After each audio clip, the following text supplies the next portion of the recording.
Welcome, ladies and gentlemen, to part 4 of the Gratitude series. I am so delighted today to have Jeff Cloud as my guest, and a special thank you to Lupita Escamilla Serna, who's been a guest on the show previously, for referring Jeff and me to each other. And when we get talking with Jeff and I tell you a little bit more about him, I think you're going to understand why I'm so excited to be having this time with Jeff today. So, telling you a little about Jeff. He is the author of the book called Waking Up in the Dream. He is a rapid transformational mentor. And I will mention at this point that he has studied with Don Miguel Ruiz, who is the author of The Four Agreements and The Mystery of Love. So he did that for 10 years and he's coming to us well prepared. Jeff has also created a monthly 30-day online Waking Up in the Dream transformational breakthrough course, which is for both men and women.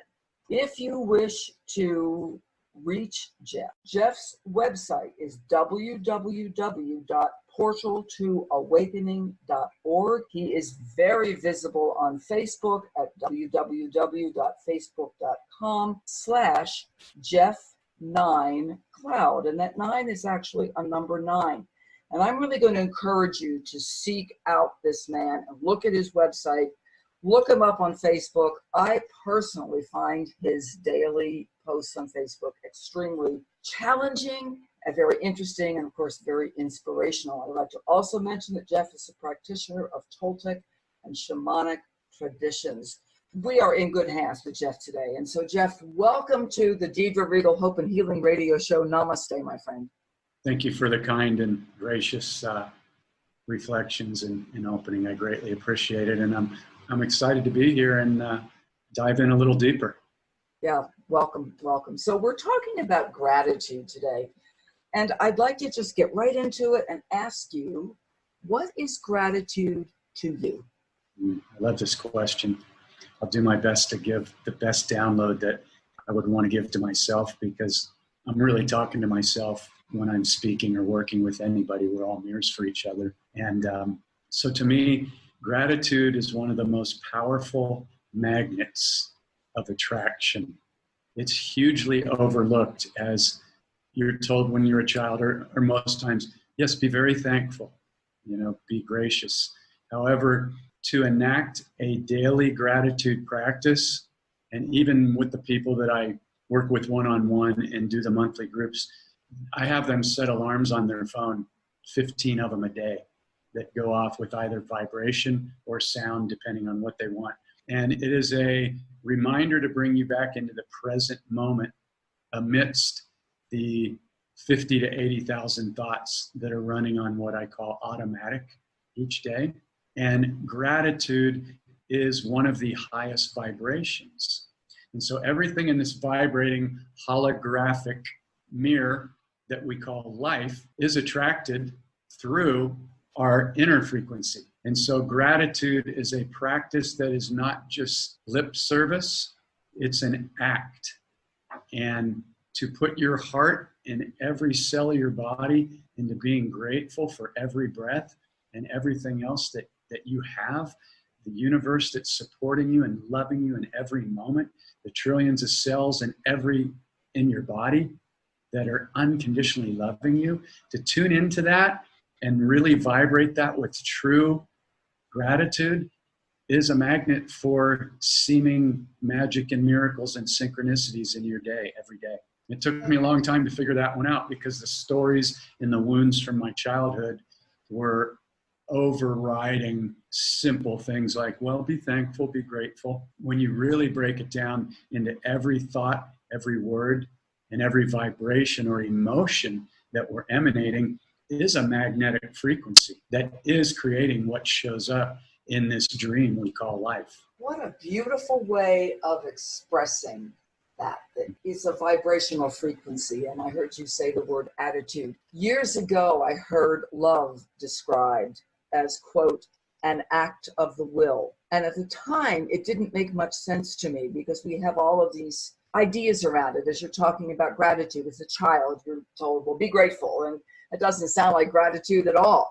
And you're talking about this inner magnetic vibrational frequency that you by will, by conscious will, are inviting yourself into. Did I hear you correctly, Jeff? Yeah, that's basically it. The trick is nobody ever told us that the external world, which we see out there, which isn't even, well, I won't go down that road right now. That might be a little deep. But the bottom line is everything that shows up in your life, your dream, my teacher, Don Miguel Ruiz, taught me, we're dreaming all the time. Yes. Most people think they're only dreaming when they're asleep. This is a dream right now. And if you can get comfortable with that and use it as a playground instead of something heavy, you can start to see life in this dream through the eyes of a curious and excited little child, which is what we tend to lose as adults when we go through all the programming and conditioning of society and we download the traits of our parents and our grandparents in the school system and the systems of religion and the mainstream media. And so this journey for me is really about going backwards and getting back to that curious little child that has no limitations. Because the only limitations that we have are built around belief systems that we didn't even choose. They were all given to us. So that's my, I guess, shortest answer. Well, I love the playfulness of it. I love the fact that you're going back to that inner child that lives within all of us and really letting that child be that child. And I think there's great healing in that as well, because we have taken this programming that we were very susceptible to and really had no defense against for many of us. I find it very healing to go back and be grateful. In fact, I started to write a song over the summer, this summer of 2019, so much more to be grateful for. And I'm really asking myself to step up to that and so much more to be grateful for. So I just think you've given such a brilliant and life-affirming answer to the question. So I'd like to ask you my second question, Jeff. In your particular life right now, what is causing you the most wonderful gratitude at this moment? Wow. I ask the questions, don't I?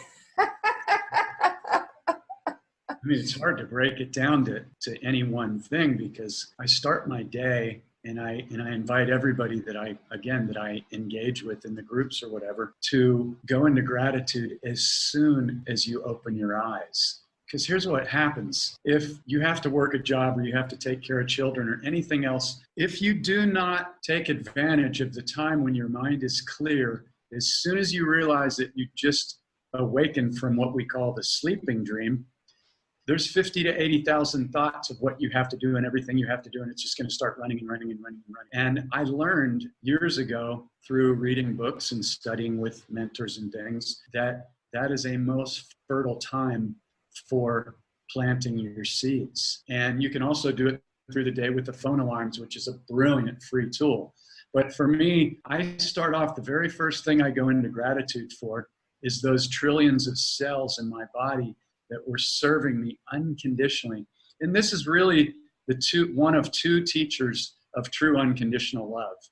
We can talk about love and relationships, and I love you so much as long as you're still doing what I loved about you when I met you, or those agreements. We've all been through it, but our innate intelligence, which is the name I got from Cryon. Cryon is Lee Carroll. He's from San Diego. So I found out about him about 20 years ago because I'm from San Diego and I followed him because he's always spot on. But our innate intelligence is those trillions of cells that are unconditionally loving and serving us in every moment, no matter what. And the other one is Mother Earth, with the air, the food, the water, the plants, the incredible birds, butterflies, dragonflies, fish, I mean, on and on and on. And ask for nothing in return. And so that's my practice every morning. And I will not step one foot out of bed before doing it. I've just trained myself. Beautiful. Because it is that power. I'll give you a little example. Guys are a little uncomfortable with this, but I'll go ahead and do it anyway. Because guys, if you want to be uncomfortable, you're going to be uncomfortable and wear your masks. But there's freedom in this. So if you tune in to your innate intelligence, every cell in your body, think about it, and then drop a smile on it, you're going to immediately fill feel your vibration go up. Now, if you do what I call toning, which is where I'm a musician, recording engineer and stuff, so frequency is everything in vibration. So if you start toning in whatever tone you want, like for me, I start out with an and then I go, I love you, every cell. And while I'm doing that, you can feel that vibration is vibrating every one of your cells. So you're not only thinking it, you're not only saying it, you are washing over and vibrating every cell of your body. And again, every cell of your body is aware, awake, and it's tuning in and listening to every thought, every word, and every emotion that you have. This might sound corny to some people, but I'll tell you what, I invite you to try it out because everything is vibration. Well, this is so true, Jeff. And if I speak about just looking at the Bible, for instance, what we call the Christian Bible, there are two scriptures that are coming to mind, if you will permit me to introduce this. One is, in the beginning was the Word, and the Word was God, the Word was with God. Well, we now understand, I believe, that word is synonymous with vibration. So we are made of sound. And like you as a musician, I get that vibrational frequency thing. Then you spoke about the body and the unconditional love of the cells and that feeling of gratitude and connecting with Mother Nature that asks for nothing in return. And I would refer to Psalm, I believe it's 119, where it says, our bodies are fitfully and wonderfully made. As a dancer myself, as a musician, as a woman, as a being, to look at my body and say, wow, oh my gosh, it knows exactly what to do, and it's unconditional. No matter what I put my body through, it always rebounds. It may be a little angry with me and say, Deidre, why did you do that yesterday? But the body rebounds with love, and that causes me such gratitude to look at my fingers, to look at my face, to understand that my body has an intrinsic genius in it. And I think that is the foundation of gratitude. And then you spoke about toning, and I call it vibrational singing, letting the whole body consciously vibrate with sound. What a great way to start your day. I wanted to repeat that for our listeners because that is such a powerful and life-affirming way to begin your day. Thank you for sharing that, Jeff. Thank you so much. Thanks for the opportunity. I had to learn like everybody else. I'm constantly seeking, and the journey really is within. There's a lot of joy to be seen in the external world, but the external world is really going to mirror what's going on within us. And yes, there's the collective as well, but our invitation is to clean up this frequency generator and then watch the magic and miracles happen, because we truly are unlimited. That is not just a statement. We're only limited by our beliefs. And that's why I post so many things about thinking outside the box. There is no box.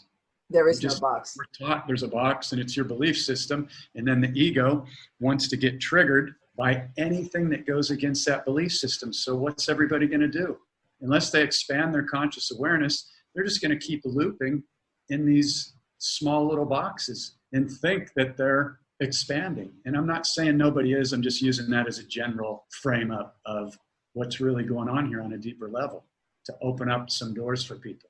Well, we're making a beautiful shift in the conversation where we can begin to talk about your work a little bit. And I was just realizing today how much of our time we can spend in any given day going from moment to moment, just trying to make ourselves feel good about ourselves, trying to defend whatever it is we have to defend or whatever imaginary attacks we might feel.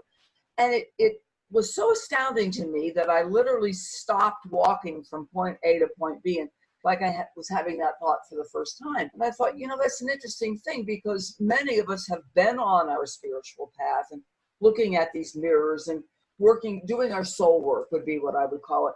And it was just shocking to me because I actually realized I was in a moment of egoic defense, or I felt that I needed to grab onto anything I could to momentarily make myself feel good about myself. And I literally stopped what I was doing and took it literally physically, then took a step back as if I wanted to observe it all. I burst out laughing. And then there was a moment of gratitude saying, thank you for that awareness. So all of this then causes me to want to ask you two more questions before we're going to run out of interview time here. So I want to get right to it. Jeff, what led you to the writing of your book called Waking Up in the Dream and creating your online course journey for people? Please tell us, if you can, what happened? I'll give you the short version. The simple answer is pain. That. Okay. And then that led into, I was a recording engineer. I was living in my studios in San Diego, and I had a pretty good life. I was recording people from all over the world. And, there was a lot of alcohol involved at times. I was just a beer drinker, not heavy, but, you drink beer every day. You're dabbling in drugs, and you were not given the tools for relationships. I was running a belief system simply like everybody else. And what people tend to do is, if anything goes against that belief system, they get what I call in the book automatically triggered. So most people are running on what I call automatic response and reaction mode. And the key, and what I teach in this 4-week journey, is to become an observer like you have never been before. And it's a very fun journey, but once you see what the ego does and how it defends in every case and how it feeds off of judgments, it's the biggest wake-up call ever. And once you see it, you can never unsee it. But a person cannot change something that they cannot see. So it was pain in the beginning. Then through synchronicity, I found out about the 4 agreements. And then several months later, I heard that Miguel was speaking in San Diego. He lived where I live. And then as soon as I heard him speak, I'm like, this guy has something that I want. I worked my way into becoming his personal recording engineer. And that led to a 10-year relationship of doing 3-day dreaming weekends every month and going to the pyramids at Teotihuacan, which is outside of Mexico City, 6 times, and just really immersing myself in with the teachings and just asking the deeper questions and becoming accountable. And there's plenty of times when my ego would come up. I was in fear. I was in doubt. I was upset. I was triggered. And little by little, I just started downloading. Now, the book didn't come out until after I had met Miguel and studied with him for 10 years. And then I had was using the tools for about another 7 years. And then I just started downloading the book. And I was like, what would I tell somebody if I was going to tell them tomorrow so they didn't have to spend 17 years to figure this out? And I could just give it to them with no fluff. And that's what became the course. I never planned on writing a book. I never planned on creating a course. But I do remember when I met Miguel and I heard him speak, back in my mind, I was like, if I could do that someday, that would be pretty worthwhile. But for me, I always thought it was going to be guitar and music, and it still is to this day. But this is just, it's a whole nother story how my house in San Diego flooded and I ended up traveling the world and then writing the book and stuff. And that may not even be valuable. Well, Jeff, when we hook into ourselves and our magnificence, and when the student is ready, the teacher shows up. So you were ready, and Don Miguel came into your life, and you had this whole other scenario open up for you. And just even the little bit that we've heard your story, the synchronicities, the fortuitousness of it is amazing. And I'm sure there's so much more detail to your story, but I celebrate with you what has happened for you. And I'm sure many people would agree with me. Really want to offer you my applause, my praise for staying with it for 17 years. That's a long time to go through a process. That takes a lot of courage, guts to do that. And of course, the music is right there with it. It all fits together. Jeff, final question. What advice would you give to those on their awakening journey that you yourself wish you would have known when you started yours? I'm not big on giving people advice. I present things as an invitation. I meet them as an equal because I'm really, again, speaking to myself. And for me, I would say that try and understand that the external world that you see is a hologram. And people might not understand what that means. So I will say it is a mirror, and it's going to attract, think magnetically, it's going to attract to you the energies that you're holding. Now, in many cases, the ego is going to tell you, well, I got all my stuff together. I'm making money. I got a nice car. All these external things that don't mean anything really on the soul's deeper journey. And so it's really about going within and going, I can feel the frequency of unworthiness inside me. I can feel the frequency of fear. I can feel the frequency of still not good enough that happened when I was with my parents when I was 3 years old or whatever. You don't need to remember the date or the time or anything. I don't. But I can feel things that happened while I was growing up. I grew up Catholic. I was in Catholic schools till 9th grade. I was an altar boy. There was so much shame and guilt and judgment and anger going on. Even in 2nd grade, I was like, whoa, there's something really wrong with this. But I didn't even know what conscious awareness meant. But the body knows frequency. Yes, it does. So follow your intuition. And the number one thing is don't be afraid to reach out, because many people do not want to admit to other people that, man, I'm messed up. I'm confused. I don't know what to do. Hey, you know what? This journey is a journey of coming in innocent, then getting programmed, and then you spend how many years or decades, or maybe a lifetime or lifetimes, waking up. So be loving to yourself, be kind to yourself, but find other people that you can be open, vulnerable, and authentic with. And that's what I provide in the groups. It's a very safe space. Things start popping. I have people that come in after 3, 4, 5, 6, 7 decades, and they have life-altering shifts after 1 or 2 calls. And I'm not saying that to brag. The process works. And when you're able to be mirrored, which means be heard, and have somebody that has walked through and seen the programs of the ego and the fear and the separation, you can start clearing a lifetime of stuff very quickly. And it's a fascinating process. So I just feel honored to spend this time with you and to get to share a bit. And if anybody's interested, please reach out, private message me or whatever. I'm always open to connect, serve, uplift, inspire, and rock and roll. Well, this is where the power is. When we say we are ready for a change, this is where the power is. And then for you to provide a safe space where people can employ their inner wisdom, actually have it ignited, is a great gift, Jeff. And I really honor you for bringing yourself to the world and saying, I am here as a facilitator. I've walked this journey and I wish to share with you and provide the space for you to find your own way. There is great respect and great honor in that. And we need it. We all need it. So I so sincerely praise you and your work.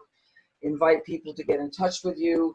And again, I'd like to give that information. Jeff's website is www.portaltoawakening.org. He is on Facebook, Jeff9Cloud, and that is JEFF9 Cloud. And I just love your last name. So Jeff, thank you for being part of the Gratitude Series. I am grateful to hear what you're doing and grateful just to be in your presence. And I'm going to be even more grateful as more and more people take advantage of what you're offering them. So gratitude to you, my friend. Thank you so much. It's an honor and a joy, and I look forward to staying in touch and connecting again. We will. Ladies and gentlemen, we've been listening to part 4 of the Gratitude Series with Mr. Jeff Cloud. Jeff, thank you. The views and opinions expressed by our guests are not necessarily those of this podcast, nor is any content intended to diagnose, treat, or cure any illness of any kind, or substitute for proper professional care in this regard. We sincerely hope you have enjoyed today's show. If you're not already a subscriber, please click on the link and join our ever-growing community of goodwill. If you would like to be a guest on our show, please contact us at drhoperadio@gmail.com. That's drhoperadio@gmail.com. All of us here at the Deidre Regal Hope and Healing Radio Show wish you a day filled with hope and joy. Till next time, namaste.